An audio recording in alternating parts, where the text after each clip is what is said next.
The story of Hurricane Ivan and its impact on the Cayman Islands is etched forever in the fabric of our history. From a meteorological point of view at the Cayman Islands National Weather Service, we can remember it like yesterday, watching Ivan develop from a fast-moving depression that formed in the eastern Atlantic Ocean near the Cape Verde Islands on the 2nd of September to it becoming the 5th hurricane of the 2004 hurricane season in just a matter of days.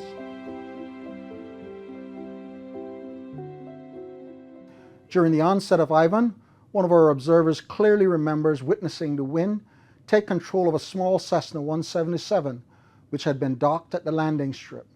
The plane would be totally destroyed by the end of the storm. Our team would evacuate the office at the onset of tropical storm force winds. A team comprising of Senior Meteorological Officer Fred Sambula, myself, and a weather observer relocate to the airport fire station, which was then the NEOC headquarters.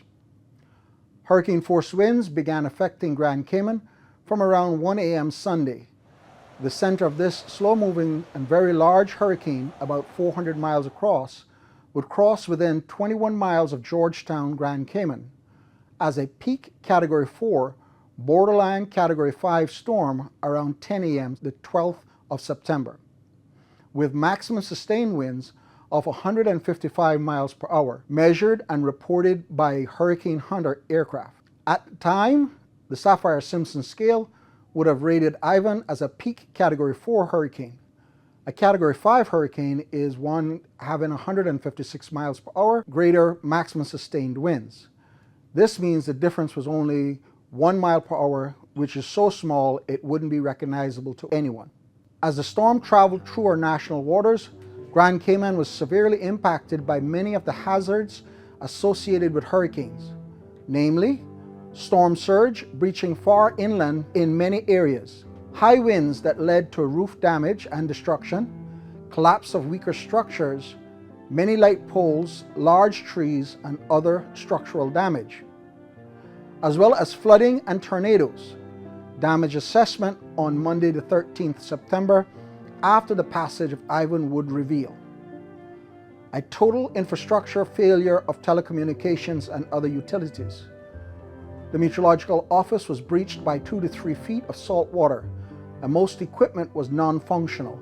Today, as we look back 2 decades at the impacts of Hurricane Ivan, it is important to understand the significant role storms like Hurricane Ivan have played in the history of our weather forecasting.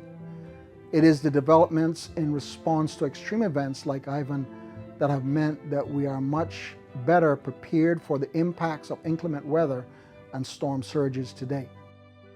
The evolution of meteorological services has come a long history of progress and capabilities.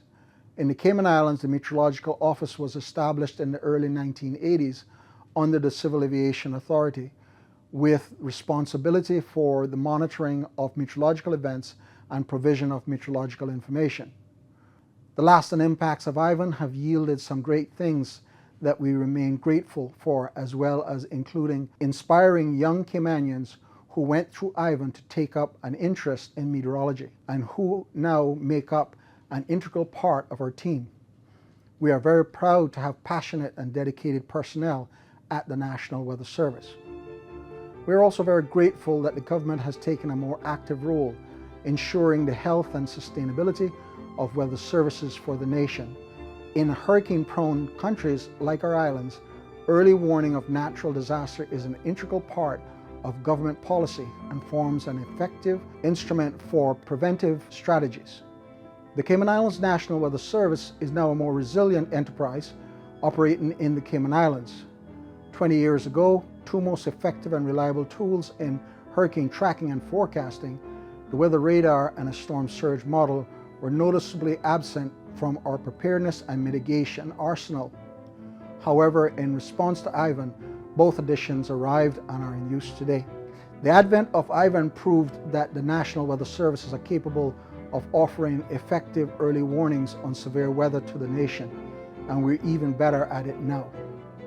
As we continue to grow from strength to strength, the need for a purpose-built meteorological facility has been recognized, and we look forward to the construction of this facility to commence later in 2024. I would like to thank Mr. Sheldon Hislop, Aviation Director that started the Aviation Med Office, Mr. Fred Sambuler, our first Director General of the Cayman Islands National Weather Service, and of course, the Honorable Premier, Ms. Juliana O'Connor Connolly, who was our Minister when the radar was commissioned and is now our current Minister again, and an individual that is dearly in love with meteorology. I urge all Caymanians and residents to stay prepared for any natural disaster that might come our way, and I also applaud the spirit of resilience of our beloved islands. Together, we can make it through whatever the weather may bring.